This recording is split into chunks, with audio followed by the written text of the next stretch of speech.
छत्तीसगढ़ में आरक्षण विधेयक को लेकर राज्य सरकार और राजभवन आमने सामने आ गए हैं।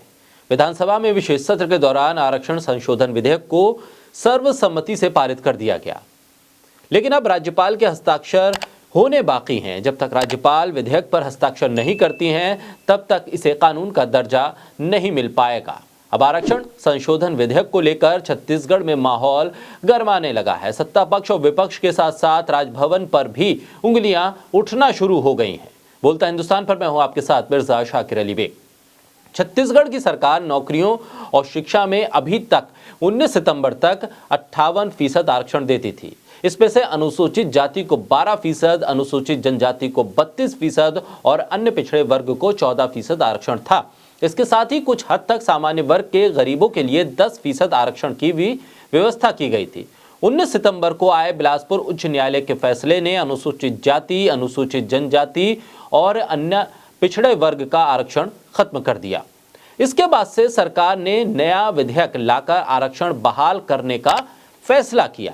छत्तीसगढ़ लोक सेवा अनुसूचित जातियों, अनुसूचित जनजातियों और अन्य पिछड़े वर्ग के लिए आरक्षण संशोधन विधेयक और शैक्षणिक संस्था प्रवेश में आरक्षण संशोधन विधेयक पारित हुआ।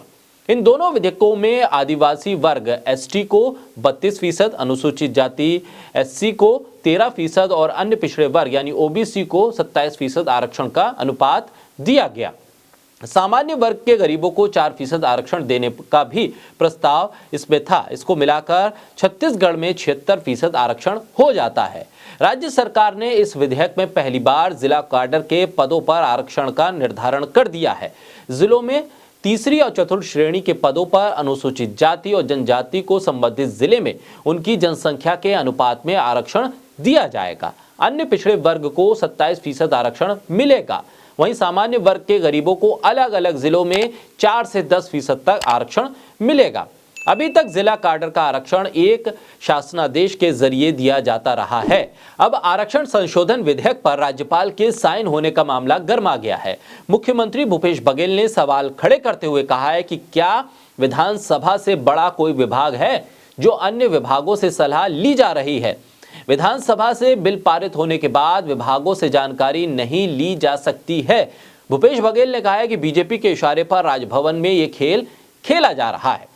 भारत सरकार ने खुद पिछड़े वर्ग को 27% आरक्षण दिया है। अब राज्य सरकार 27% आरक्षण दे रही है, तो इसमें गलत क्या है? बीजेपी ने विधानसभा में आरक्षण के मुद्दे पर अपना पूरा समर्थन दिया था, लेकिन सदन के बाहर विरोध कर रही है। चुनाव नजदीक है, लिहाजा इस मुद्दे पर बयान आते रहेंगे।